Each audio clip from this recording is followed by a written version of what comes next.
الحمد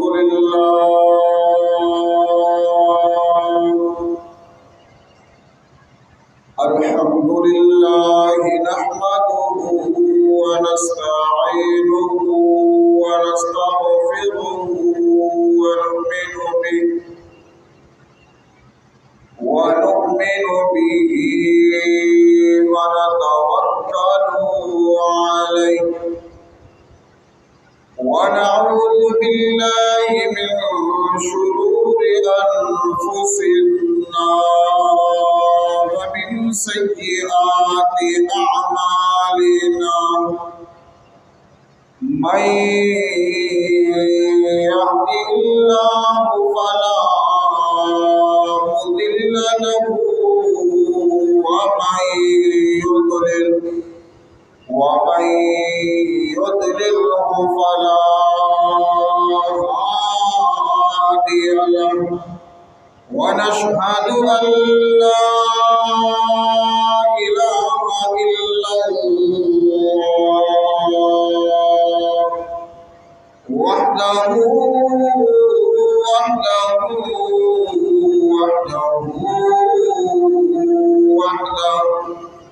وحده لا شريك له ولا وزير له ولا مشير له ولا معين له أما بعد فأعوذ بالله من الشيطان الرجيم بسم الله الرحمن الرحيم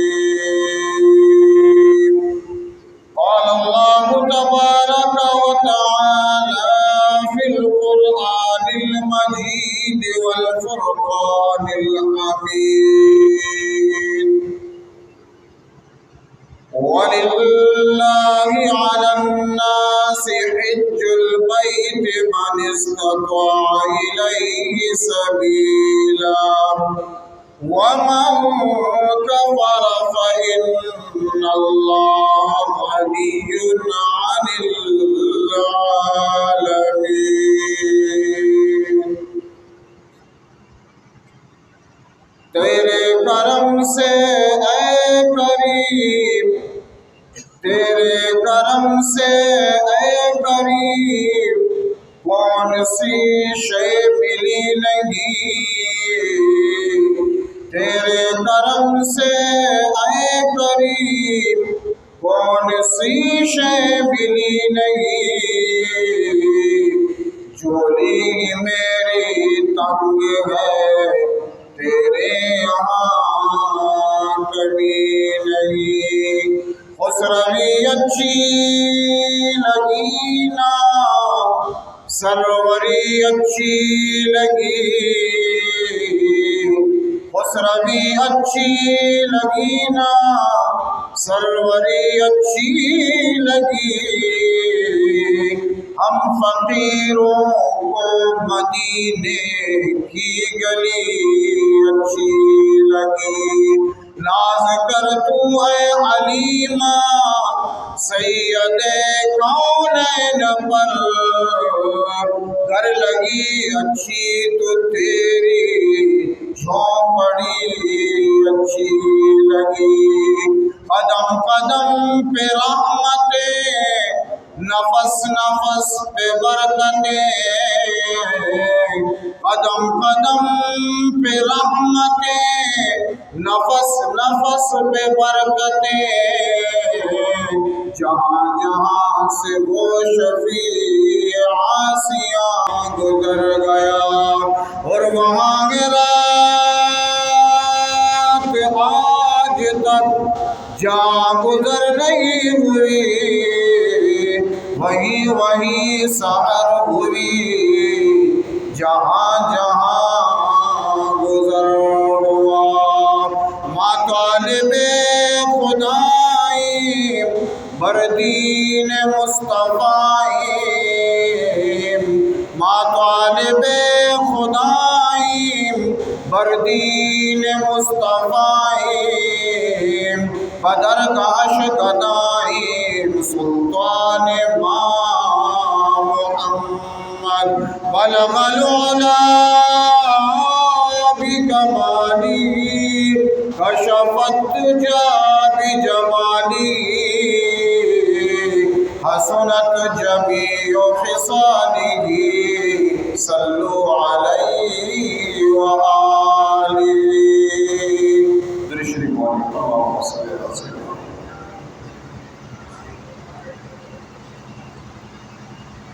قابل قدر و قابل حسن احترام میرے دوستوں، بزرگوں اور بھائیوں،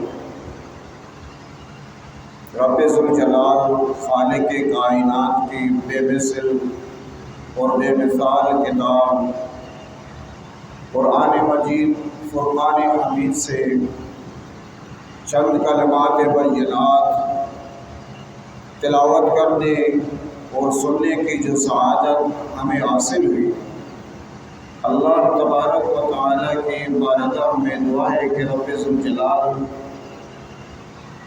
ہر وقت ہمیں اپنی پاک کتاب قرآن مجید سننے، سنانے، سمجھنے، سمجھانے اور اس پر عمل کرنے کی توفیق عطا فرمائے۔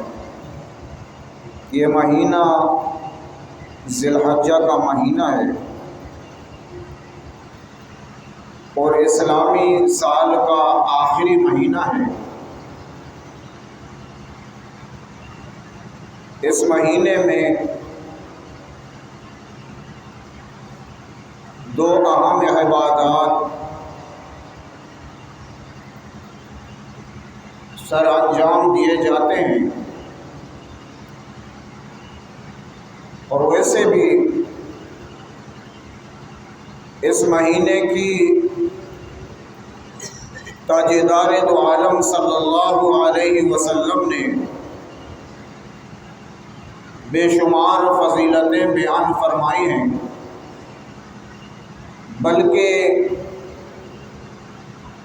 قرآن مجید فرقان حمید میں اللہ تبارک و تعالی نے اس مہینے کی پہلے عشرے کی 10 راتوں کی قسم اللہ تبارک و تعالی قرآن مجید میں کہتے ہیں، اور تاجدار دو عالم محمد الرسول اللہ صلی اللہ علیہ وسلم نے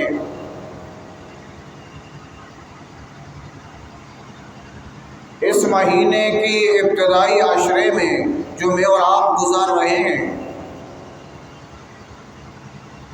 اس میں عبادت کرنے کی بے شمار فضیلتیں بیان فرمائی ہیں،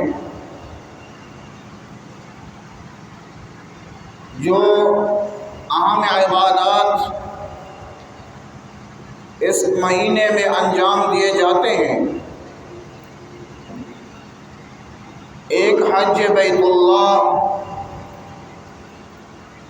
اور دوسرا قربانی ہے۔ اس جمعۃ المبارک میں حج بیت اللہ کے متعلق چند گزارشات پیش کیے جائیں گے۔ اللہ تبارک و تعالی ہمیں دل کی کانوں سے سننے کی اور ان پر عمل کرنے کی توفیق عطا فرمائے۔ ماہ ذی الحجہ کے مہینے میں پوری دنیا سے عالم اسلام کے مسلمان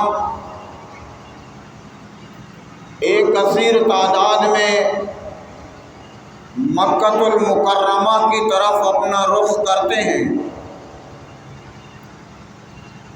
کعبۃ اللہ بیت اللہ کی زیارت اور دیدار کے لیے مستنبانہ بے چینانہ انداز میں وہ اللہ کی بیت کی زیارت اور دیدار کے لیے مکہ المکرمہ میں جمع ہو جاتے ہیں، اور اس انداز میں کہ ہر چہرے پر خوشی کی لہر، ہر بے چین دل وہاں پہنچ کر چین اور سکون حاصل کر لیتا ہے۔ ہر پرنم آنکھیں رب ذوالجلال خالق کائنات کی بیت کی دیدار کرتے ہوئے ان آنکھوں کو سکون اور جلا ملتا ہے۔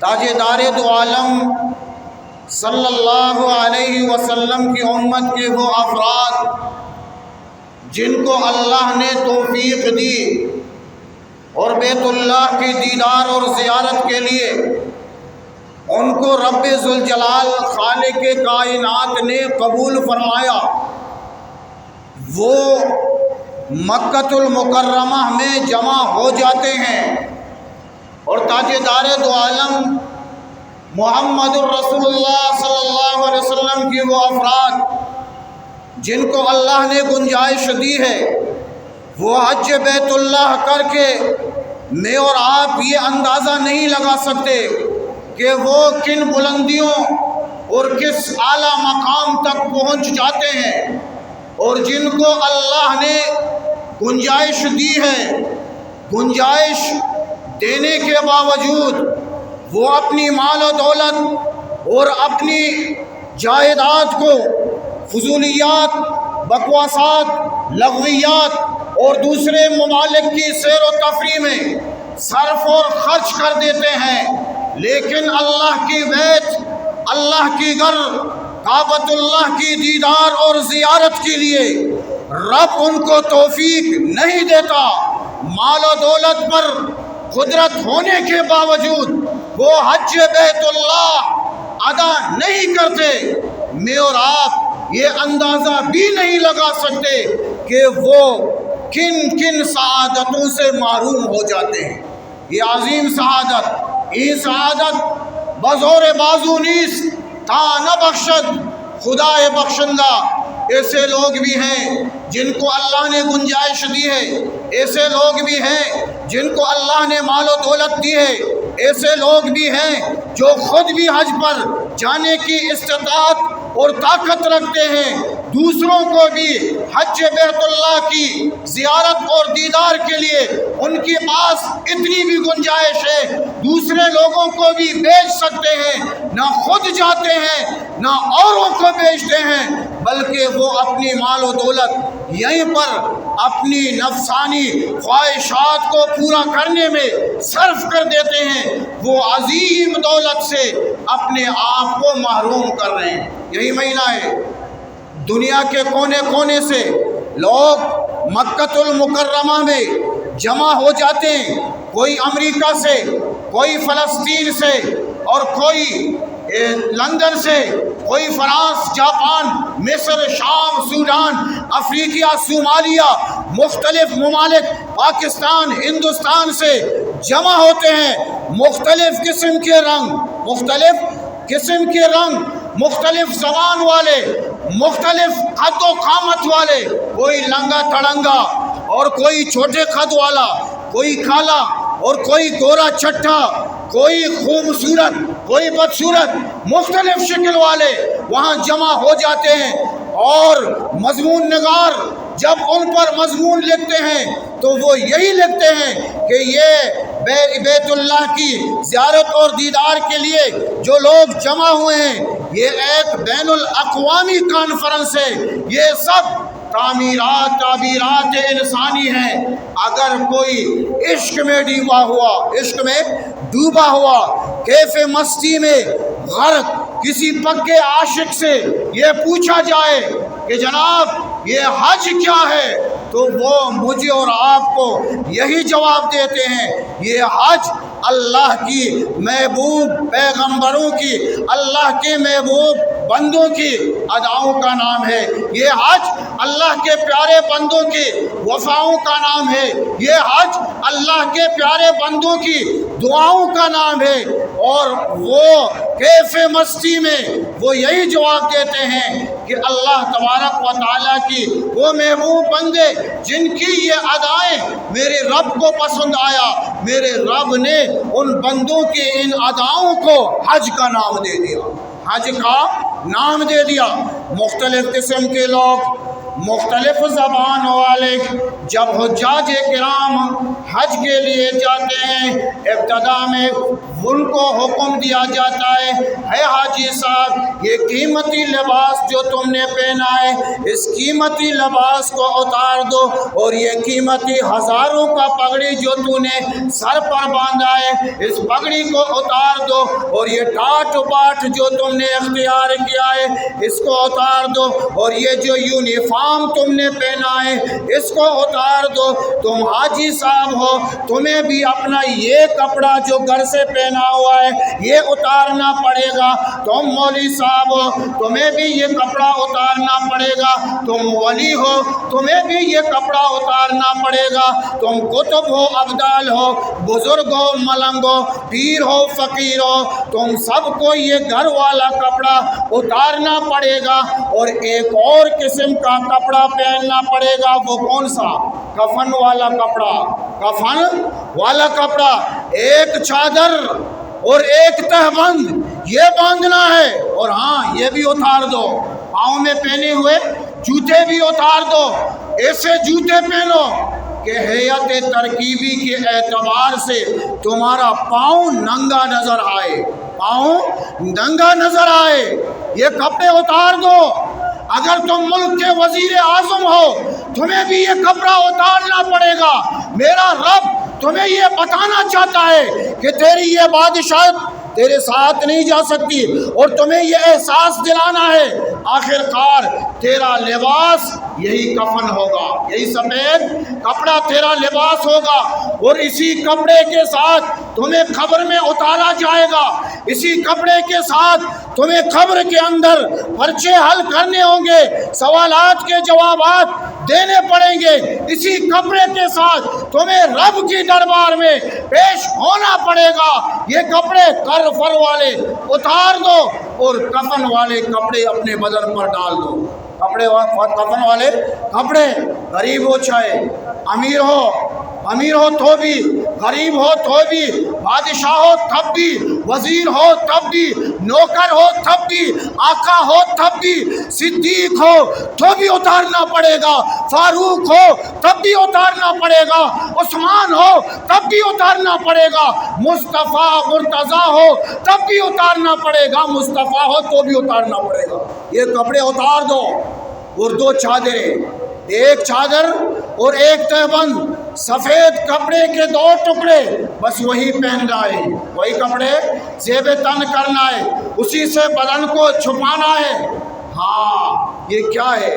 یہ اللہ کے محبوب بندوں کی ادائیں ہیں، اللہ کے محبوب، اللہ کے پیارے بندوں کی وفائیں ہیں، اللہ کے پیارے بندوں کی دعائیں ہیں، اور رب کو اتنی پسند آئی کہ رب ذوالجلال خالق کائنات نے قیامت تک آنے والے حجاج کرام کو یہ حکم دیا تمہیں یہ ادائیں اپنانی ہیں، یہ ادائیں اپنانی ہے۔ اب امیر ہے، غریب ہے، زبان مختلف، رنگ مختلف، قد و قامت مختلف، لیکن درد ہر ایک دل میں ایک ہی، درد ایک ہی ہے، اور زبان پر ترانہ ایک ہی ہے، صف ایک ہی ہے، در ایک ہی کا ہے۔ اسی لیے تو کہا ایک ہی صف میں کھڑے، ایک ہی صف میں کھڑے ہو گئے محمود ایاز، ایک ہی صف میں کھڑے ہو گئے محمود ایاز، نہ کوئی بندہ رہا اور نہ کوئی بندہ نواز۔ امیر بھی اسی صف میں، غریب بھی اسی صف میں، حاجی صاحب اسی صف میں، مولوی صاحب اسی صف میں، بزرگ اسی صف میں، پیر اسی صف میں، مرید اسی صف میں، بڑا اسی صف میں، چھوٹا اسی صف میں، فقیر اسی صف میں، سرمایہ دار ایک ہی صف میں، سب ایک ہی صف میں، سب کا زبان مختلف، عہدہ مختلف، رنگ مختلف، شکل و صورت مختلف اور مختلف قسم کے ڈیزائن، مختلف ڈیزائن کے لوگ ایک جگہ جمع ہیں۔ ان کو دیکھ کر یہ زبان بے ساختہ یہی کہتی ہے کہ ما خلقت ھذا باطلا، اے اللہ عجیب عجیب صورتیں تو نے پیدا فرمائی ہیں، اور مجال ہے کہ ایک کا شکل دوسرے سے ملتا ہو، ایک کا شکل دوسرے سے ملتا جلتا ہے، لیکن اس حد تک بھی نہیں کہ پہچان نہ ہو، ایک کا شکل دوسرے سے مختلف۔ کیوں؟ میرا رب جو قالب ایک مرتبہ استعمال فرماتے ہیں قیامت تک اللہ تبارک و تعالی وہ قالب دوبارہ استعمال نہیں کرتے، شکل مختلف، زبانیں مختلف، لیکن جگہ ایک، اور جگہ ایک، جس کی عبادت کی جا رہی ہے وہ ذات ایک، اسی اللہ کی طرف سب رجوع، سب کی دل کی صدا ایک، سب کی دل کا سوز ایک، دل کا تڑپ ایک، ہر زبان پر ایک ہی ترانہ، ایک ہی ترانہ۔ وہ کیا ہے؟ لبیک اللہم لبیک، لبیک لا شریک لک لبیک، ان الحمد والنعمت لک والملک لا شریک لک۔ اے رب ذوالجلال، اے خالق کائنات، اب بیت اللہ نظروں کے سامنے ہے، بیت اللہ نظروں کے سامنے ہے، ہر زبان پر، چاہے اردو بولنے والا ہو، پشتو بولنے والا ہو، سندھی بولنے والا ہو، پنجابی بولنے والا ہو، انگریزی بولنے والا ہو، بنگالی بولنے والا ہو، افغانی، سوڈانی، افریقی بولنے والا ہو، سب کی زبان پر ایک ہی ترانہ، وہ کیا؟ لبیک اللہم لبیک۔ بلند کرو اللہ کی کبریائی کا اعلان، لبیک اللہم لبیک، لبیک لا شریک لک لبیک، ان الحمد والنعمت لک والملک لا شریک لک۔ اے اللہ میں حاضر ہوں، اے اللہ میں حاضر ہوں، اے حاضری دینے والے تیری حاضری کو میں جانتا ہوں، لیکن پہلے یہ بتا، حاضری دینے سے پہلے مجھے یہ بتا تیرا میرے متعلق عقیدہ کیا ہے، میرے متعلق عقیدہ کیا رکھتے ہو؟ پہلے عقیدہ کی صفائی پیش کرو۔ کیوں؟ حج نام ہے اس پیغمبر کی اداؤں کا جس نے کفر اور شرک کی بیخ کو اکاڑ کے پھینک دیا۔ سیدنا ابراہیم خلیل اللہ علیہ السلام، عقیدے کی وضاحت کرو۔ اگر تیرا عقیدہ ابراہیم خلیل اللہ سے ملتا ہے تو تیری حاضری قبول، نہیں تو تیری حاضری کی کوئی ضرورت نہیں، تیری حاضری کی کوئی ضرورت نہیں۔ اب حاجی صاحب عقیدے کی صفائی سب سے پہلے بیان کرتا ہے، لبیک لا شریک لک لبیک، اے اللہ میں حاضر ہوں اور میں گواہی دیتا ہوں کہ تیرا کوئی شریک نہیں، تیرا کوئی شریک نہیں۔ یہ اعلان کرنا پڑے گا، یہ اعلان کرنا پڑے گا کہ تیرا عقیدہ کیسا۔ عبادات کی بنیاد عقیدے پر ہے، اگر عقیدہ درست تو عبادتیں قابل قبول، عقیدہ صحیح نہیں تو عبادتیں قبول نہیں، عبادتیں قبول نہیں۔ اے حاجی صاحب یہ کون سی صدا ہے؟ لبیک اللہم لبیک، یہ کیسی آواز ہے؟ حاجی صاحب جواب یہی دیتا ہے، یہ کوئی اور آواز ہے، یہ کوئی اور آواز ہے۔ کون سی؟ جب حضرت ابراہیم خلیل اللہ نے حضرت اسماعیل علیہ السلام کو ذبح کرنے کے لیے آواز دی، ذبح کرنے کے لیے آواز دی، حضرت اسماعیل ذبیح اللہ علیہ السلام لبیک لبیک لبیک کہتے ہوئے دوڑتا ہوا اپنے باپ حضرت ابراہیم خلیل اللہ علیہ السلام کے پاس حاضر ہوئے، لبیک میں حاضر ہوں۔ حضرت اسماعیل کی یہ ادا اللہ کو اتنی پسند آئی کہ رب ذوالجلال خالق کائنات نے قیامت تک آنے والے مسلمانوں کو یہ حکم دیا، جب اس مقام پر پہنچو گے تو تمہیں اسماعیل کی وہ ادا دہرانا پڑے گا جو حضرت اسماعیل علیہ السلام نے ذبح ہونے کے لیے لبیک لبیک لبیک کہتے ہوئے اپنے بابا کے ہاں حاضری دی۔ تمہیں یہی صدا اور یہی آواز بلند کرنا پڑے گا، یہی آواز میری کبریائی کا اعلان کرنا پڑے گا، کبریائی کا اعلان کرنا پڑے گا۔ یہ حجاج کرام ہیں، یہ حجاج کرام ہیں۔ اور ایک مقام آتا ہے بیت اللہ کا چکر لگاتے ہوئے، بیت اللہ کا چکر لگاتے ہوئے، حاجی صاحب لگاؤ چکر۔ یہ کیا ہے؟ چکر لگانا کیا ہے؟ اس سے پہلے حاجی صاحب ایک مقام پر کندھے ہلا ہلا کر جو گھوم رہا ہے، حاجی صاحب یہ کیا ہے؟ یہ بھی کسی محبوب، اللہ کے کسی محبوب کی ادائیں ہیں، محبوب کی ادائیں ہیں۔ کس کی؟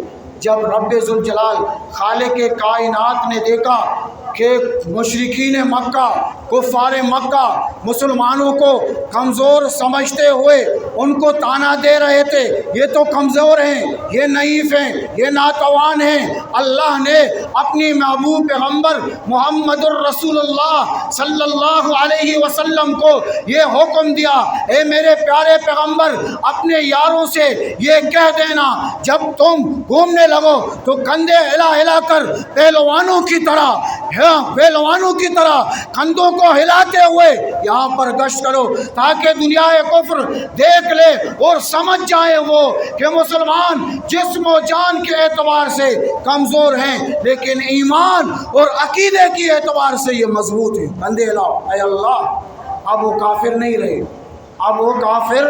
نہیں رہے، اب یہ عمل کرنا چھوڑ دیں، کندھوں کو ہلانا چھوڑ دیں، پہلوانوں کی طرح چلنا چھوڑ دیں۔ رب نے فرمایا نہیں، چھوڑنا نہیں۔ کیوں؟ یہ میرے محبوب بندوں کی ادائیں ہیں، یہ میرے محبوب بندوں کی ادائیں ہیں، تمہیں یہ ادا کرنا ہے، چھوڑنا نہیں۔ اور ایک مقام پر بیت اللہ کا طواف چکر لگاتے ہوئے حجاج کرام یہ دعائیں مانگ رہے ہیں، چکر کے اندر چکر لگاتے طواف کرتے ہوئے اللہ کی دربار میں۔ یہی وہ در ہے، مانگو حاجی صاحب، جو مانگنا ہے مانگو۔ یہی وہ در ہے جس در سے کوئی خالی ہاتھ نہیں جاتا۔ دنیا کی بادشاہوں کے دروازے پر لوگ جب جاتے ہیں تو وہ خالی ہاتھ واپس نہیں آتے۔ یہ بادشاہوں کا بادشاہ ہے، یہ بادشاہوں کا بادشاہ، اس کے در پر تمہیں خالی واپس نہیں بھیجا جائے گا۔ اپنے لیے مانگو، اپنے عزیز اقارب کے لیے مانگو، رشتہ داروں کے لیے مانگو، اولاد کے لیے مانگو، والدین کے لیے مانگو۔ کیا مانگنا ہے؟ دنیا کی دولت وہ مانگ لو، آخرت کی نعمتیں مانگنی ہے وہ مانگ لو، جو مانگنا ہے وہ دینے کے لیے تیار۔ یہی وہ در ہے جہاں پر ابراہیم نے محمد الرسول اللہ صلی اللہ علیہ وسلم کو مانگا، یہی وہ در ہے جہاں پر محمد الرسول اللہ نے سیدنا فاروق اعظم کو مانگا۔ اور اس در پر جو کچھ مانگتا ہے وہ اسے دے دیتے ہیں، اس کے خزانے میں کسی چیز کی کمی نہیں، وہ دینے کے لیے تیار، تیرا مانگنے کا دیر ہے، اس کے دینے میں دیر نہیں لگتا۔ حجاج کرام اپنے لیے مانگتے ہیں، میرے اور آپ کے لیے مانگتے ہیں، اپنے رشتہ داروں کے لیے مانگتے ہیں، رب ان کو عطا فرما دیتے ہیں۔ اور آج کے بعد ایک مقام آتا ہے جہاں ایک پتھر پڑا ہوا ہے جس کا نام حجر اسود ہے۔ حاجی صاحب ہر ایک کو یہ حکم ہے حجر اسود کو بوسہ دینا ہے۔ اور عقائد عالم صلی اللہ تعالی علیہ وسلم نے فرمایا جو حجر اسود کو چومتا ہے، حجر اسود اس کی گناہوں کو جھاڑ دیتا ہے، حجر اسود کے چھونے سے وہ آپ کی گناہوں کو اپنی طرف چوس لیتا ہے۔ ہر حاجی کو یہ حکم ہے حجر اسود کو بوسہ دینا ہے۔ یہ کیا ہے؟ یہ بھی اللہ کے کسی محبوب بندے کی ادا ہے، اس کی وفا ہے، اس کی ادا ہے۔ کس کی؟ سیدنا فاروق اعظم رضی اللہ تعالیٰ۔ حکم تو ہر کسی کو ہے، ہر حاجی کو یہ حکم ہے، مولوی صاحب ہو اسے بھی چومنا ہے، حاجی صاحب اسے بھی چومنا ہے، صوفی صاحب اسے بھی چومنا ہے، پیر ہو، ولی ہو، قطب ہو، ابدال ہو، ہر ایک نے اس کو چھونا ہے۔ صدیق کو بھی حجر اسود کو بوسہ دینا ہے، فاروق کو بھی بوسہ دینا ہے، علی المرتضیٰ کو بھی اس پتھر کو بوسہ دینا ہے، محمد مصطفیٰ کو بھی اس حجر اسود کو بوسہ دینا ہے۔ ہر ایک اس حجر اسود کو بوسہ دے رہا ہے، لیکن یہ کیا ماجرا ہے؟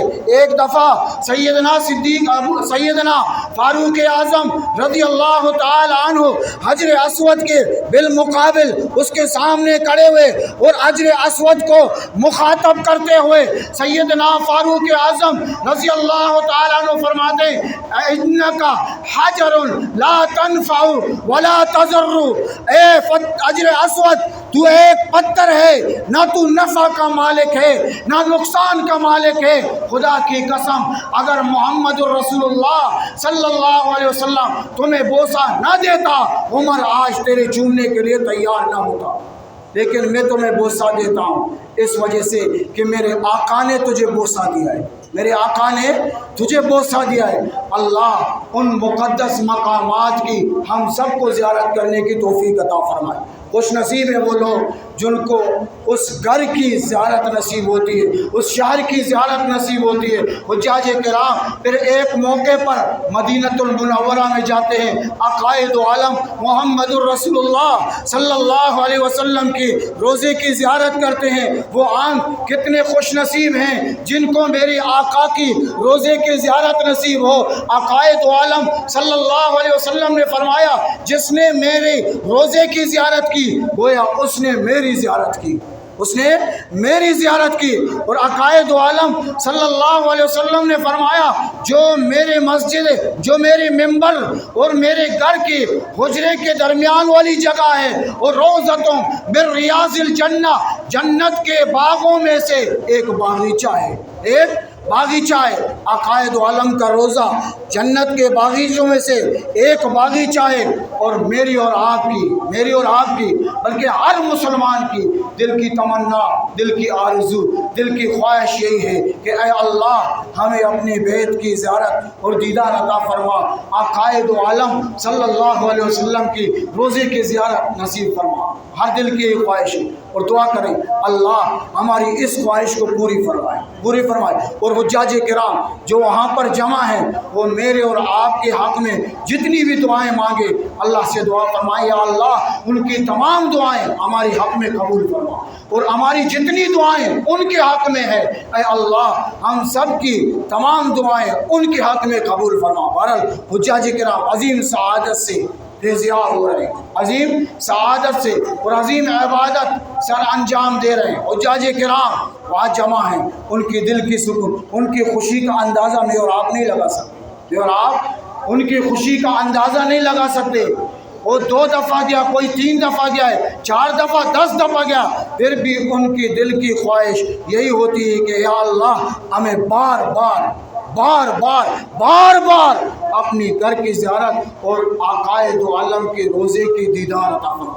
میرے اور آپ کی دل کی بے چینی کا چین مکے میں ہے یا مدینے میں ہے؟ مکے میں ہے یا مدینے میں ہے؟ یہ 2 جگہوں کے نام لیتے ہوئے میری اور آپ کی خوشی کی انتہا نہیں رہتی۔ جب میں اور آپ وہاں پہنچ جائیں تو خوشی کا کیا عالم ہو۔ اسی لیے کہا یہ جو ایک درد سا رہتا ہے میرے سینے میں، یہ جو ایک درد سا رہتا ہے میرے سینے میں، علاج اس کا ہے مکے میں یا مدینے میں، مرے تو ان کے لیے اور جیے تو ان کے لیے، وگرنہ لطف ہے مرنے میں اور نہ جینے میں، کسی بھی پھول میں ملتی نہیں ہے وہ خوشبو جو تھی ابھی بے دو عالم تیرے پسینے میں، اور جو بخش دی تیرے قدموں نے سنگریزوں کو، وہ آفتاب نہ دیکھی کسی نگینے میں۔ یہ حج کا پورا فلسفہ میں اور آپ دیکھ لیں، مجھے اور آپ کو یہی ملے گا کہ یہ حج بیت اللہ، حج بیت اللہ مکۃ المکرمہ میں ہے، مکۃ المکرمہ میں ہے،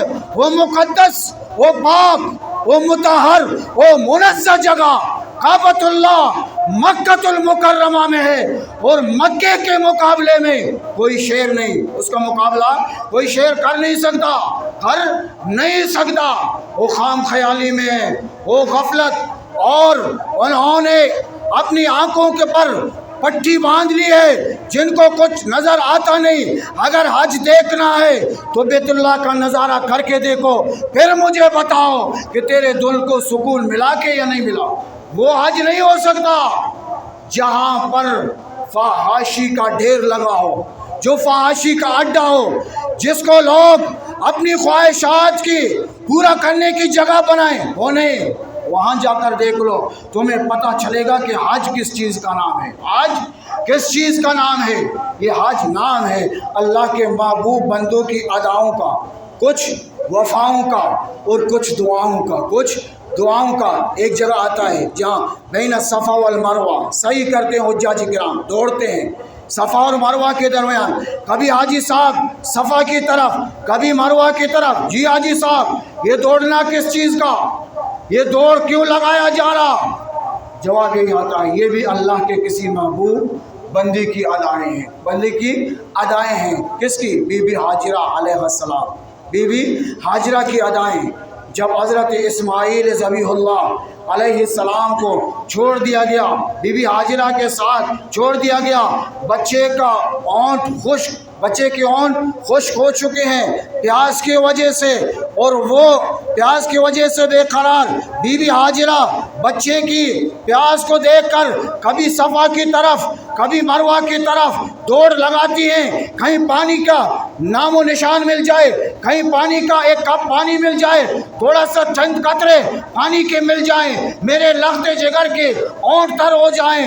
بی بی دوڑتی ہے کبھی صفا کی طرف کبھی مروہ کی طرف۔ میری رب کو حضرت بی بی ہاجرہ کی یہ ادائیں اتنی پسند آئی، قیامت تک آنے والے حجاج کرام کو یہ حکم دیا گیا، جب اس مقام پر پہنچو گے تمہیں بھی دوڑنا ہے، تمہیں بھی دوڑنا ہے۔ جس طرح بی بی ہاجرہ کی دوڑنے پر میرے دریائے رحمت جوش میں آیا، میں نے حضرت جبریل علیہ السلام کو حکم دیا، حضرت اسماعیل کے گھٹنوں کے نیچے حضرت جبریل علیہ السلام نے پانی کا چشمہ جاری کیا، پانی کا، جہاں پر پاؤں رگڑ رہا تھا حضرت اسماعیل علیہ السلام، چھوٹا سا بچہ پاؤں رگڑ رہا تھا، وہاں سے میرے رب نے پانی کا چشمہ جاری فرمایا۔ اے میرے محبوب محمد الرسول اللہ کی امتوں، تمہیں بھی اس مقام پر دوڑنا ہوگا تاکہ میری رب کی رحمتیں اور برکات تمہاری طرف متوجہ ہوں۔ یہ وہی پانی ہے جسے میں اور آپ آب زمزم کہتے ہیں، آب زمزم کہتے ہیں، وہی پانی ہے۔ جب حضرت بی بی ہاجرہ دوڑتی ہوئی آئی، پانی کا چشمہ جاری ہے، بی بی ہاجرہ پانی کو دیکھتے ہی فرمانے لگی، زم زم زم زم، رک جا، رک۔ وہ پانی رک گئی۔ یہی آب زمزم ہے، یہی آب زمزم ہے۔ اور حجاج کرام جب طواف سے فارغ ہوتے ہیں تو ایک موقع پر وہ ایک مقام پر کھڑے ہو جاتے ہیں، 2 رکعت نماز نفل ادا کرتے ہیں۔ اس مقام کو کہتے ہیں مقام ابراہیم۔ آج چکر لگا ہو، اللہ کی بیت کی دیدار جو کر رہے ہیں، میں اور آپ یہاں بیٹھے بیٹھے وہاں کے چکر لگا لو، فارغ ہو کر۔ حجاج کرام ایک مقام پر 2 رکعت نماز نفل ادا کرتے ہیں، اس مقام کو مقام ابراہیم کہتے ہیں۔ مقام ابراہیم کس وجہ سے کہتے ہیں؟ حضرت ابراہیم خلیل اللہ علیہ السلام ایک پتھر پر کھڑے ہو کر حضرت ابراہیم خلیل اللہ نے اس بیت اللہ کی تعمیر کی، جس پتھر پر حضرت ابراہیم علیہ السلام کھڑے ہوئے تھے، بیت اللہ کی تعمیر فرما رہے تھے۔ اس پتھر پر آج تک حضرت ابراہیم خلیل اللہ کی قدموں کے نشان موجود ہیں، اور یہ حضرت ابراہیم علیہ السلام کی ایک عظیم معجزہ ہے۔ جس پتھر کو حضرت ابراہیم سے تعلق ہوا، میرے رب نے اس پتھر کو اعلیٰ مقام عطا فرمایا، اعلیٰ مقام عطا فرمایا۔ اور یہاں پر 2 رکعت نفل کیوں ادا کرتے ہیں؟ 2 رکعت نفل کیوں ادا کرتے ہیں؟ ایک مرتبہ حضرت عمر فاروق رضی اللہ تعالیٰ عنہ جب فارغ ہوئے طواف سے اس مقام پر پہنچے تو اس کے دل میں خواہش پیدا ہوا، کیوں نہ اس مقام پر 2 رکعت نفل ادا کروں، کیوں نہ اس مقام پر 2 رکعات نفل ادا کیا جائے۔ یہ خواہش ہے کس کی؟ عمر کی رضی اللہ تعالی عنہ، حضرت عمر کی خواہش ہے۔ رب فرماتے عمر فکر مت کرنا، خواہش تمہاری ہوگی، قرآن کے الفاظ بنا کر محمد الرسول اللہ صلی اللہ علیہ وسلم پر نازل کرنا وہ میرا کام ہوگا، میرا کام ہوگا۔ فاتخذوا من مقام ابراہیم مصلی، فاتخذوا من مقام ابراہیم مصلی، حکم آ گیا اے ہمارے محبوب پیغمبر، تیری یار، تیری دوست، تیری سنگت کی خواہش یہی ہے کہ اس مقام پر 2 رکعات نفل ادا کریں، یہ عمر کی خواہش ہے، اور میں پروردگار حکم دیتا ہوں کہ اس مقام پر 2 رکعات نفل ادا کیا جائے، 2 رکعات نفل ادا کیا جائے۔ حضرت عمر وہی شخصیت ہے جس کی خواہشوں کو اللہ نے قرآن کے الفاظ بنا کر نازل فرمایا، قرآن کے الفاظ بنا کر ایک مقام پر جہاں پر جمرات حجاج کرام شیطان کو پتھر مارتے ہیں، یہ کیا ہے؟ یہ کیا ہے؟ فرمائے یہ بھی اللہ کے محبوب بندوں کی ادائیں، محبوب بندوں کی ادائیں۔ جب حضرت ابراہیم علیہ السلام حضرت اسماعیل علیہ السلام کو ذبح کرنے کے لیے لے جا رہے تو شیطان مردود راستے میں آ کر یہ کہنے لگا ابراہیم بھلا کوئی باپ بھی اپنے بیٹے کو ذبح کرتا ہے؟